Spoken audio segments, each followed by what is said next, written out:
Hey, it's Alex Radical from BoardGameCo, and it's another week in review. Timestamps down below for any particular section, from news to topic to what I've played, the actual videos, all that stuff. Or if you just want to skip to the end and find out what I'm playing this weekend and my thoughts about that. And so, starting off the bat, this video gets longer and longer. Starting off the bat, we're going to have a few bits of game news, and to begin with, Arnak has an official expansion announced. We have Expedition Leaders announced as an expansion for Arnak. Don't know what it comprises past the idea that you're going to have Expedition Leaders, so we'll see what comes there. We have Catan. Catan announced, and I think this is German only from what I've seen, but they announced some sort of logic puzzle game, so I don't really know what it's like because it's a bunch of puzzles, like almost like Rush Hour, and it's using its own set of components, so I can't tell if it's like an add-on for Catan or what, but either way, something to pay attention to there.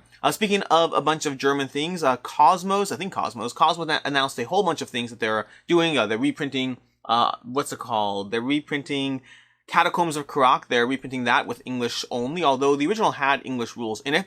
They're doing that with a few other games. And they also announced a Pillars of the Earth card game. Not Pillars of the Earth card game, but rather Kingsbridge the card game. Kingsbridge, Das Kartenspiel, or whatever it is. We also have on Kickstarter, we have Artemis Odyssey coming to Kickstarter. That's going to be the expansion to the Artemis project, which I have on my shelf. I should probably get that played, see if it interests me or not before another Kickstarter shows up. But a bunch of things in terms of that. Additionally, we have some updates to some various news pieces, some small things, nothing crazy. Stronghold Games released a statement in their Kickstarter update. So they released a statement with the whole, we apologize, we've heard you, we made missteps, all that stuff. Nice to see, but I echo what many backers have said in the comments, which is nice to see, but what does that actually mean? Now again, just because it may not have been clear to some in my video where I was complaining about where I was covering the whole Ares expedition.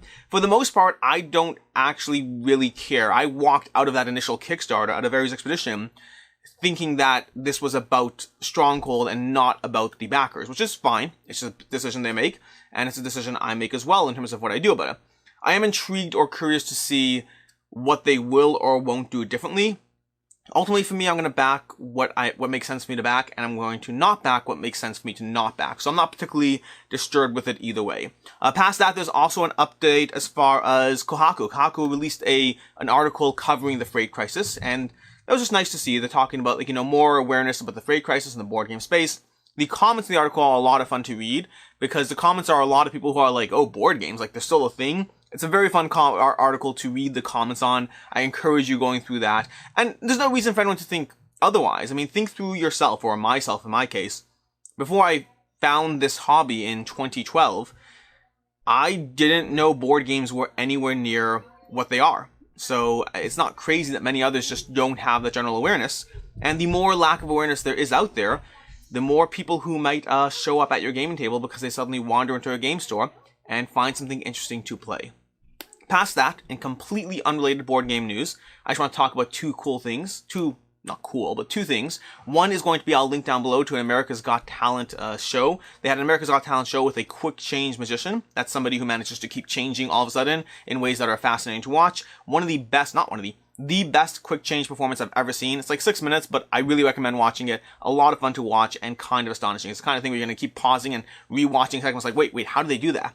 And then also, if you haven't been watching Loki yet, no spoilers, don't worry, watch Loki. I think Loki has officially moved from tied with WandaVision to my favorite Marvel show so far. WandaVision is my favorite. WandaVision was my favorite. I liked the Falcon and the Winter Soldier. I didn't love it to the same degree that I loved WandaVision, but Loki is, every episode just gets better and better. I just finished the last one. Yeah, Loki. Just watch that. Topic of the week. Topic of the week's nothing particularly big. This is a small one. Sometimes they're going to be bigger competitions, sometimes smaller. And this is really just about gameplays on the channel. So, part of the videos we had this week, and we'll talk about this more when we get up to it, is going to be Scarface 1920. We had a Scarface 1920 video covering the gameplay of the game, and it was a bit of a mess. And I don't know if it's the first gameplay that's been a mess. We'll see. Gameplays are always tricky, and this is something I've learned the hard way, is that when you film a gameplay, inevitably you're going to get something wrong. At this point, I imagine I've never played a game right in my life, but for sure, gameplays on the channel are even worse because you don't want to constantly be checking rules. So sometimes I just move forward. I power forward because, speaking frankly, I don't want to sit there and edit every second when I have to rule check or cross check, and you do not want to watch me checking the rules and all that. So things that would happen in a normal game are different when you have a filmed gameplay. But that's regular games, and I don't really care about that stuff. If I'm playing Lost Ruins of Arnak and I make a small mistake, which I've done, or Everdell and I make a small mistake, it's not necessarily a big deal, at least to me. And if it is to you, well, I'm fine with that, because there's always a balance in terms of trying to deliver the best content possible, versus the lengths you have to go to get there, versus the amount of editing, versus the work-life balance. All these things are balances. And it might make something not the right fit for somebody, which is part of the reason I'm talking about this segment. But the Scarface 1921 was definitely more of a mess, and that's a combination of a few things. First of all, is it's one that wasn't learnt the first time correctly. If you watched like Quackless video, they made a bunch of mistakes, and so that part of that transference was transferred as we went through the gameplay ourselves, which is a reminder to myself to always read rulebooks myself and never just fully rely on the group knowledge and whatnot, because it might leave you lacking a bit. Secondly, and it was our third play, by the way, but still, and this goes back to the second point, which is there were multiple rule changes in between each game. It was my third play, but each of the 3 games I played had small adjustments to the rules that came from Red's end. Change the abilities on these people, on your leaders, or change the endgame scoring. Small things, not major things, but combine a already messy game with not having read the rulebook 2 times myself, which is my usual process. I skimmed the rulebook, but I didn't fully read it, because I learned it from Quackloop as well, and it led to a bit of a messy gameplay with some rules things, which my general stance on these things is my goal always, with anything on the channel, is to make things as good as they can be, with understanding balances and sacrifices and all that. So what I mean, so if let's say B-roll. B-roll is something that I absolutely would love to add to my videos at some point, and I plan to.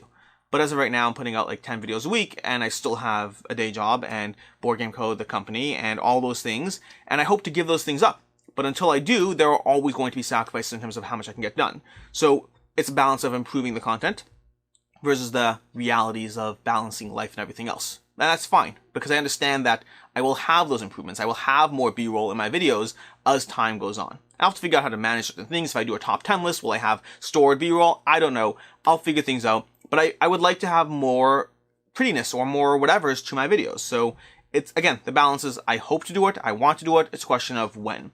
With things like gameplays, there are different kinds of people. There are people who want a pure top-down shot and critical analysis of the gameplay the entire time, in which case I can recommend a few channels, such as Paul Grogan, Heavy Cardboard. There are channels that very much focus on here's how you play the game, and that is the main focus. That's not and never going to be the focus of a gameplay on my channel, because while there are ways I can improve the content, there are ways that I want the content to actually be. My focus, first and foremost, is that I want to see the game, I want to deliver the experience of the game being played. Which means trash talk, it means having fun, it means alternating top shot and front shots so you can get a feel for the people, even if it comes at the cost of perfectly seeing what that movement was. And that's because that's the experience I want to watch personally. And in general, I've always created content that resonates with me. With the caveat and the exception that if content resonates with me and clearly no one else, then I pivot. But as far as if there's a giant mass of people who want it one way and a giant mass of people who want it the other way, I will side with the type of content that is more for myself. This is more of a general just stream of thought around gameplays, but the aspects of I will continue to make gameplays that focus on the fun, focus on the people playing the game, even if it comes at the cost of full comprehension, while understanding and realizing that there are still things I can do to improve upon the comprehension. There are balances we can have. Maybe the first few turns, we focus far more on here's how the game is played, and after that we pivot to fun. There are balances, there are trade-offs, there are ways I can walk into a gameplay more well-informed. It's something I'm actually doing right now with The Great Wall. I just finished my second game of this, and when I'm done with this video, I'll be heading over there to film a gameplay of it, having gone through 2 full games. Sometimes I'll be able to do that. It's easier when I'm playing solo. Other times I can't. It's always going to be a balance. General point of the conversation is I'm always trying to improve the content, and feedback is generally helpful because either I know for myself that I have to disregard it for one reason or another, or I take it into account and try to do what I can about improving the channel in general. Which brings us to what I played. So that was the topic of the week. What I played. Let me go to my, nope, not there. There we go. BG Stats. This is the app, by the way. I use the app BG Stats. By the way, if I didn't say this already, I think I said at the beginning, but these are the games I'll be talking about at the end of the video as far as why they're on the table. Past that, let's go ahead to what I played this past week. And we have, starting off, We followed Mountain King. I may have said that already because that was last Wednesday. Again, it always depends when I film these videos, but I followed Mountain King. I had Wild Assent, Wild Assent, Wild Assent. We had a bunch of plays of Wild Assent with Jesse. This is going to be Lavon Rising specifically. We did that all over the weekend, covered 3 plays, got the campaign in, and that's going to be the gameplay you see. Well, you saw our first play, actually. Not my first play of Wild Assent, but my first play of Wild Assent Lavon Rising. Then we have Platformer. Got a few plays of Platformer in. We got Villagers. We have Villagers. So Villagers, I may or may not do a review of it. We'll see. Well, I mean, I need to play more if I could do a review, but it was my first play. I played Villagers for the first time. I was intrigued. I want to keep playing it. I'm not yet sold. We'll see how that goes there. We have Distilled. We have another game of Distilled. This is a game I've played a few times now already, and I got in a final play in order to review for it because the review's going up last week. I played it a few weeks ago a few times, and I like playing, whenever I do a review, if it's a few weeks past when I last played it, I try to get in another game just to bring myself up to speed and remember what I liked, didn't like, all that stuff. Because I could go from memory, but I prefer to be as fresh as possible. Kemet Blood and Sand. Got another play of Kemet Blood and Sand in. I should probably do a Kemet review at some point. I think I did Cyclades and Inish a while ago. I have never done Kemet, so I probably should do a Kemet review. Right now I'm a little backed up on reviews, so we'll get to it eventually. Cloaked Cats with my kids. Metro X. Metro X is a delightful little roll and write. I got a few plays of that in this weekend with my wife. We got another play of Assassin's Creed Brotherhood of Venice, and that is another one that I have to do a review on. That one is I want to get a decent amount. I think I'm finally ready to review it. We'll see when it goes up, because like I said already, I have a backlog. But Assassin's Creed is a game that I wanted to get a certain amount into the game to get a feel for all the various aspects, because as I kept playing, they kept unlocking new elements. And I'm not going to finish the campaign before reviewing it. I mean, I could in theory, but I'm like, I don't know, I'm like, I think 11, 12 plays in. Not, some of it are replays or whatnot, so I'm 11, 12 plays in. I'm up to mission 1.4, I think, which means all the tutorials plus another 4 missions after. I think it's enough that I can give a good review with caveats. We'll explain, but we'll see. I may play it more before the review, I may not. Super Skill Pinball. Got another play of Super Skill Pinball. Metro X, like I said already, another play of Metro X. Both Super Skill and Metro X are going to be roll and rights. I'm trying to clear out the last roll and rights we have in the collection. I have a bunch of roll and rights I want to kind of get done because somebody requested, a Patreon requested a video on top 10 roll and rights. So Rena and I are clearing through the rest of the roll and rights we own but have not played so that we can fully talk about all of them instead of just the ones we played. And then finally, we have the Great Wall and the Great Wall. 2 plays of the Great Wall so far. Both of them solo. Neither of them the official solo mode. The first one was, well, solo, and I got destroyed because I played it wrong. This goes back to getting rules right. Long story short as to why I got it wrong, but I got completely destroyed. I didn't combine. There's 2 different aspects. There's co-op rules, and then there's 2-player rules. I read the 2-player rules, and then ignored them and focused on the co-op rules. And so I basically was playing a full player short in co-op. So either way, played a second game, much better, and I plan on playing a third game very shortly. I have not played a competitive yet. It's all just, I'm playing it solo, but I'm playing a co-op solo, not true solo. We'll talk about that more at some point. Which brings us to the week in review. So the week in review is as follows. To begin with, on Saturday, we had 2 videos. We had ISS Vanguard and Ship Phase. So no reviews on Saturday, which is unusual, but we had gameplay of the planet phase and ship phase. This is more tutorial, so it's more like really guided. We will have more content around it. Jesse on his channel, on Quacko's channel, he had mission 1, the planet phase. We plan on doing more content as well as we continue going through it. We're pacing ourselves. We're not like going full on into like 15 different missions, but we do plan on going through most, if not all, of the tutorial, of the new content for ISS Vanguard. On Sunday, and I had somebody ask me about changes in terms of my thoughts and improvements and all that. I think it's a better guided experience, but I'm reserving my final thoughts on changes and all that until I actually really have the opportunity to dive into it more. On Sunday was a should you back it for Scarface 1920, followed by an unboxing for Nemesis. The short version of Scarface 1920 is, I really like the game, we'll talk about that more, but it's also expensive. It does have some Kickstarter extras, which are nice, some exclusives, but they're not like miniatures. There are a bunch of cards. The cards are very cool. In fact, I'd argue that I'd rather, if you gave me a choice of more miniature sculpts versus another 10 job cards, I'd rather the 10 job cards, but it is always hard to get people to back for that, and also less confident on the value. It's a bunch of extra cards. Will that do it? Will it not? We'll see. I'm reserving final judgment until the campaign closes because they're still adding things. Overall, I think it's expensive. I'm backing it. Maybe I should, maybe I shouldn't. Either way. Later on Sunday, we had a Nemesis unboxing. Nemesis is going to be another game. It's been a very Awakened Realms week. I played ISS Vanguard, then I played Great Wall, I have Nemesis unboxing, and we have This War of Mine on the table. So very Awakened Realms. Oh, and Platformer too. Platformer. Speaking of which, so that was going to be Sunday. So Sunday we had Nemesis unboxing. I have never played Nemesis. I need to do so. It looks gorgeous. Then on Monday we had 2 back or not to back. It was back. Last week we didn't have it. We'll have another 2 back or not to back next week as well. Lots of new things launching these days. And that is going to be anything interesting there. We had a few I'm backing, probably some that I shouldn't. I think I'm backing Valor and Villainy. I'm backing Scarface. I'm debating whether it's a good back, but I like it enough that I like all the extras enough that I'm willing to risk it. But if I hadn't played it, I don't think I'd be backing it. At least so far. We'll see how the campaign develops. On Tuesday we had 4 videos, a chunk of videos, making up for all the lack of reviews on Saturday. Tuesday we had Wild Assent review, and then we had gameplay over on Crackle's channel. So we had a review of Wild Assent. Short version of Lavon Rising is, I think it is a better experience than Wild Assent. I already like Wild Assent a lot, and Lavon Rising only adds and enhances that gameplay. Does it mean Wild Ascent base game is not good? No, I still love Wild Ascent base game. It's one of my most played games this year. I've played 12 games of it. That is going to be, puts it in the top, I haven't actually looked at my plays, but it's going to put it up there in terms of my most played games in 2021, and Lavon Rising adds another 3 plays, so it's a very heavily played game for me. Then we had Velocity Vanguard. I had a review of that one. That was a tricky one. It's a very unique game, and I really like it, but it feels very much like Quad Heroes for me, which means it's a game that's going to be hard to table. It's going to be a little messy and a little different, but I really like it. So I'm getting it. I'm pretty sure I haven't actually officially backed it yet, but I'm going to be getting it, I think. But it's one of those games that, like Quad Heroes before it, if that doesn't get played, we'll see how it goes. It's very unique in a good way and a bad way. I mean, well, in a good way, but it's the kind of thing that's a little harder to table. So we'll see how that goes. Then we have Platformer. Speaking of unique games, Platformer we had a review for Platformer, which is going up on GameFound.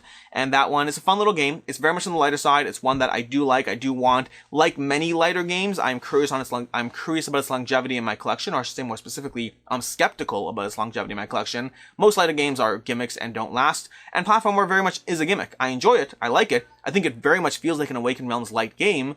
That doesn't mean it will stay in my collection long term, but for right now, I enjoy it. I rated it a 5. That's not true. I rated it a 4. I don't know why I said that. Speaking of which, I'll cover the reviews in a second. And then finally, we had Scarface gameplay, which I've already talked about. Going to those 3, Lavon Rising, easily in my collection. Love that game. I love Wild Ascent. That's easy. We have Velocity Vanguard. Like I said already, I'm currently backing it. I don't know how long it is in my collection long term. And similarly for Platformer, currently backing it. So basically a 5 and 2 4s over there. Then we had Wednesday. Wednesday was going to be Wild Ascent, should you back it to begin with, followed by the Great Wall unboxing. Wild Ascent, should you back it, comes down to, I believe it'll hold its value. I made it my Patreon insurance pick of the month, which basically if you're a $10 Patreon, I'm guaranteeing your pledge level and guaranteeing you'll be able to sell it, or I'll buy it from you directly. I believe in the value that strongly. I believe it's a good game. It's also expensive. $370 plus shipping and everything else. So you're talking about like $420, $450 by the time you're done for 2-wave shipping and everything. It's a lot of money. I'm not going to tell you to spend that much money on a game. I really, really like it. It is possibly not possibly, I think it's my favorite campaign game. I'd have to look through it. There's a lot of games I would give up to keep Wild Ascent. It doesn't mean you should spend $370 on that game. Although you could check out Storm Thunder, which is still available to late back. More of a beast of a campaign to jump into, but you're actually getting a better deal as far as miniatures, gameplay, narrative stuff, all the stuff you're getting much more for only slightly more money. So Storm Thunder is a great back. Wild Ascent is a very, very good back. Overall, yeah, we'll cover it. I mean, I am covering, I'm talking about now. Then we had the Great Wall unboxing. The Great Wall is one that I backed from Awakened Realms. I put out a video a while ago why I backed this game. I'm skeptical of it. Well, that's not true, because I've played it now. I was skeptical of it. I was skeptical of the gameplay. I have to finish playing more. As of right now, it very much feels like an Awakened Realms game for me. I'm not going to give any ratings right now. I'll just give a little spoilers. But it very much feels like an Awakened Realms title in the sense that it is simultaneously incredibly good in some ways and also like just annoying complaints and mistakes and issues in other ways. We'll talk about it more, but it very much, I have nitpicks about a lot of different things. Some gameplay related, some not gameplay related, but also I like what it's doing. Don't know where it ends in terms of rating. I need to play it more, and I definitely need to play it competitive before I can in any way rate it. Right now I've only played it cooperative, solo cooperative, so it's really only a partial experience. That was going to be Wednesday. And then Thursday. Thursday, we had upcoming Kickstarters for July. What particular highlights are there?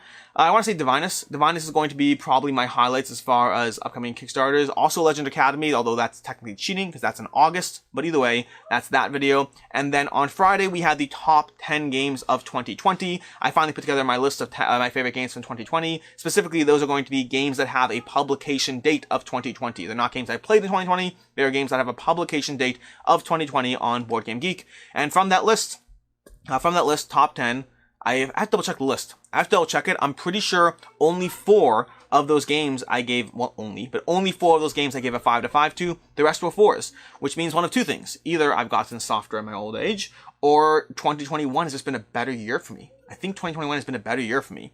But it's tricky because it's interesting. It's actually tricky to manage this because now that I'm thinking about it, even in 2021, if you counted the 2021 dates instead of 2022 dates, some would be left off because some of these are Kickstarters that aren't available yet. So never mind, I don't actually know how to count it in terms of comparing the two. It could be that there were other games in 2020 that I rated a 5, but have a publication date of 2021. I don't know. Ignore what I'm saying. Point is, this is a video of my top games from 2020, so you can watch that if you want to check that out. And then later today at 12 o'clock, we're going to have a review of Lords of Hellas, and we're going to have a review of Scarface 1920 at 2 o'clock Eastern Standard Time. So 12 and 2 Eastern Standard Time, there'll be reviews for Lords of Hellas and Scarface 1920. 2 decently interesting games that you should check out the content for those if you want to.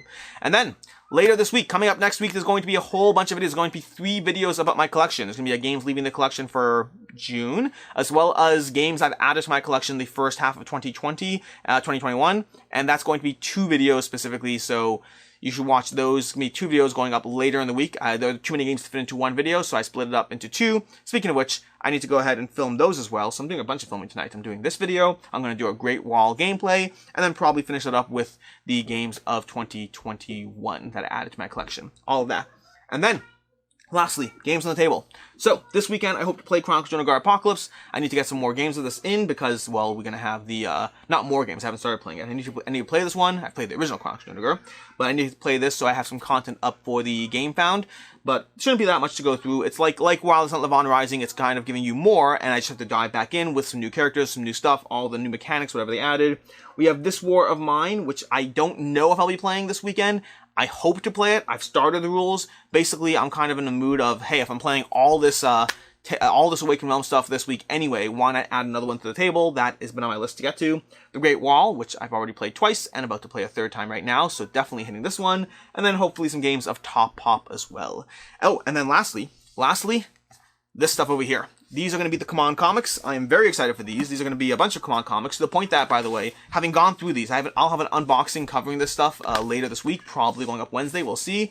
But I'm very excited, and I kind of feel bad that I didn't get Starcadia Quest. I wasn't interested in the gameplay stuff, but I'm kind of interested in the comics now, so we'll see how that goes. Adding Command comics to my collection, we'll see how that goes. I'm very intrigued. Have not read through these, but I have flipped through them, and I am very interested. In any case, until next time, I am Alex Radical from BoardGameCo. Thanks so much for being here. Have a great week. Have a great rest of the day, and I'll see you next week. Have a good one.